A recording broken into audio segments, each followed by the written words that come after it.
Kalimera is the only word I can say in Greece. Thank you very much for the invitation to stay here with you. For me, as a Spanish, it's very special to stay here with my brothers and sisters of the South in Greece. We are suffering with you. We are watching our future in you, and we are learning a lot of lessons from your experience. So for me, it's very, very important to stay here with you and very special. Now we are talking about the challenge and the situation, and I would like to have my interview and my speech regarding one concept. The future is already now. And the second concept, we have to be brave, and it's time to be optimistic. And I'm gonna explain because. When I say the future is right now, it's because we are always talking that the future can be worse and worse and worse. And when we can take a look, an overview in our situation, nothing can be worse than we are living. Of course can be, but shouldn't be. So now is the time to take action and reaction. We cannot wait more, because people are suffering, people are dying, people are suicidizing, and we are people. So this is our problem, and we have to solve this problem together. First of all, when we are talking about crisis, I would like to share with you what kind of crisis we are talking about and why we arrived to this point of the situation. The actual way of the economy is based on the capitalist system of free market.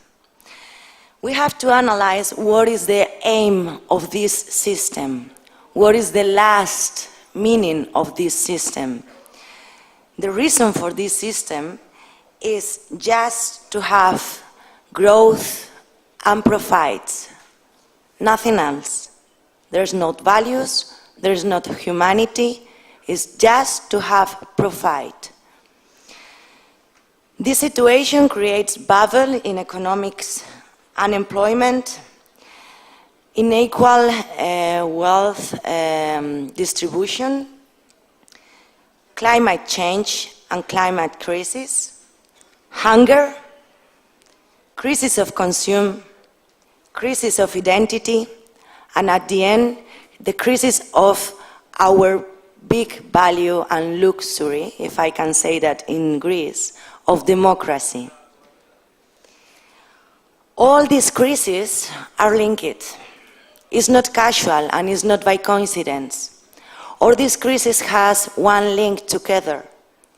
The link is what is this system is looking for. This system is looking for growth, but nothing matters about the consequences. And we, the Greeks, the Spanish, the Italians, the Portuguese, but also the Africans, the Latin Americans, the Asia Pacific people, we already know very well that this kind of profits, this kind of growth has, in the other hand, another consequences in the human side. When we take a look to this kind of profits and the competitive system, we can realize about what is the indicator in order to talk about the development of the countries. The indicator to be a guest, of luxury guest in the FMI and in the World Bank is the GDP. What are the benchmarks inside the GDP in order to be at the top or directly not being inside the places of the very important decisions? It's only economical issues what determines the GDP. But more important in this point, and this is an information it's very important to share with you, there is a positive correlation between the poor people, but in concrete as youth, the poor youth employment outcomes and inequality. Recent youth unemployment in recent years has increased inequality and is measured by the Gini coefficient. By 4 percentage points in all advancing countries, and by much as 8% in countries like Greece, Spain, Italy, and Ireland, is the difference. But what does it mean, the inequality? And this is very important to know. There is a link between inequality and the GDP. For 1 point of inequality in our society, there is 0.6% of growth in our GDP. What does it mean? If our system creates more inequality, the GDP is going up. So it means that if we have higher GDP, we have more power in some kind of structures. So it's not casual. If we have right now inequality, if we have right now unemployment in the youth, it's not casuality, it's not for coincidence. In the GDP, we have different alternatives. I don't know if you hear about Stiglitz. It's a very, very intelligent and smart economy working for the World Bank. He is talking right now about the happiness index. I only want to put this point on the table because it's very important to know if our governments are working for profit and for economy, or if they should work for our happiness. And what means our happiness? It's not an idiot concept. Happiness means health. Happiness means education, public education. Happiness means equality, gender equality. Happiness means structured societies living together. Take a look what it means to be happy in our society, because now people are depressed and people are killing themselves because economical reasons. So this depression is very important. And I link only the concept of happiness because it's not by coincidence why all the media is throwing us bad news. Why when we turn on the TV, when we read the newspaper, all the information and all the news are bad? There is a study, and it's already proved, that when we are citizens, we are under the pressure of bad news all the time. There is like a small depression in the ambient. And in the consumer system that we are right now, the direct consequence is people are able to pay higher price for the things directly. If we feel depressed, we're going to have debts and we're going to have more things that we need. This is one of the circle vicious of the system. It's not casuality why we are consuming bad news all the time and why this pessimistic message from our politics and from our institutions. This is just in order to inform to you why it's so important not being pessimistic anymore, because we are giving the power to the right and the wrong part of the world. Why we should consider that we can be happy and we can be optimistic? Because there are solutions and we have to work together. Now when we are facing the situation about the contradiction between the human values and the values in the economical way of life, we can discover that now the general crisis is the paradigm of humanity.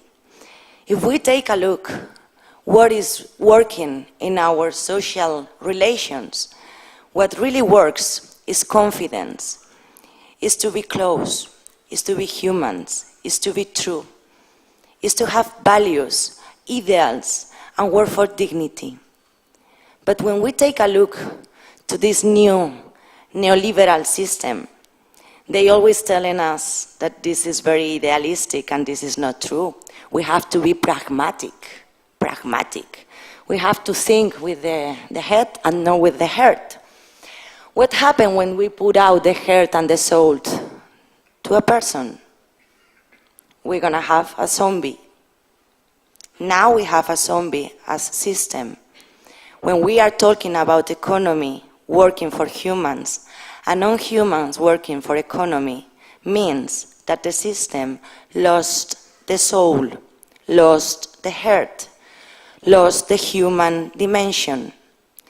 And the human dimension used to be always in the leftists. What's happened with the leftists made this trip to the center in order to catch the attention and the votes of these pragmatic people, because they are in the middle and they don't have a concrete idea about the values. This trip to the center take the Social Democrats parties in Europe, but in general in the world, to become an enterprise of marketing in order to sell message, in order to sell ideas without values, just to collect votes, just to collect power, just to dance with the capital. The left was born in order to fight against the capital. Now we are dancing with the capital, and the capital doesn't dance with anyone. The capital wants to be free, and we cannot dance with the capital anymore. So probably my proposal is we have to come back to the left and stay to limit the capital and the consequence that we are already showing. And there are different lines, we can work in different lines, but now one of the problems is this disaffection of population regarding the democratic institutions. It's not casual, it's not a coincidence. When we have Indignados movement, when we have Occupy Wall Street, 50M, they are claiming for democracy, they are claiming for public education, for health system, they are claiming for dignity. They are moving the flag of the values from the left. But they are claiming for not going to vote, because we are the same, the left and the right. This is the message that they spread. What have been the conclusion and the consequences? Myself as a Spanish and you as Greeks, we know very well what's happened after this movement and this social reaction. The people in the street claiming for abstention. At the end, when the elections come, we give the power directly to the extreme right. Now, in a government without legitimacy, but without the absolute power, they are cutting all the rights, they are cutting the health system, they are cutting the public education, and even they are cutting us the employment. So now we are under our knees because we need money, because we have debts that they already create in the past. And now we have to pay for having the same that we used to have for being citizens. It's a good deal they already did. They are in the power, and we have no time to think, we have no time to organize ourselves in democratic institution or organization. Now we are working as slaves, with not rights, with not hoping, depressing, just for paying our debts. This is the face of the right. This is what's happened when we are losing the power and the legitimacy in democratic institutions. So just for ending, I don't want to take a lot of attention, maybe after we're gonna talk more in deeply. From a point of view, the lines of work right now, we need to work in a new way of education system, more deeply at European level. We need to change the way of the structure of education, because if we take a look to the education system, we are already starting from the beginning in a competitive way with these marks and with this competition in the schools. We are not working in order to change the values of competitive for cooperation. So it's very important to take a look what is going on in Finland. They are working very well in the education system, and they don't need a lot of money for doing that. They change the paradigm. In second point, we have to reform the political system. We have to ask to the parties that they become political parties again, with concrete lines, with concrete values, and with concrete proposals. And when they arrive to the powers, the commitment of doing the project because they have been voting in order to do a concrete promise. Third point, reform of democracy. We need a more real democracy. This is because also the participatory budget are a tool very interesting and very important, and is also linked with the education. We need to educate people as citizens, and it's very important to build a strong democracy in order to give freedom and dignity to the humans. We really need to change the productive system. We really need to take an overview what's going on in the enterprises. We really need to put the work for the social profit as the end of the work, not just the economical profit. It's the common good that all the society has to work for. We need a financial reform. We have to claim for transaction tax. What is transaction tax? Now there is this movement of capitals through the world, and the banks, they are paying nothing. If we, as individuals, we pay our landlord at home by the bank in transfers, we have to pay a small tax. The banks at global level, they are not paying anything. If they will pay 1%, only 1% of this movement that they are creating all the time, with 1%, the hunger in the world will end in one only day. And they already know, and they are doing nothing. And the second point, we need to finish with the fiscal paradise. This is fundamental, because we need to act at global level, and this is fundamental. Also, we need to tax the rich, because we need to balance the welfare at global level. We have to think in other lines, like the basic income is a very interesting option. We have no time here to talk about it, but I put this idea on the table. And just for ending, we need to create a regulation in order to have freedom of expression and freedom of information. We really need to have media, free media, no manipulating message, not manipulating people anymore. We really need to have a commitment in education, in democracy, in information, and in dignity of labor and equality of rights. Thank you very much.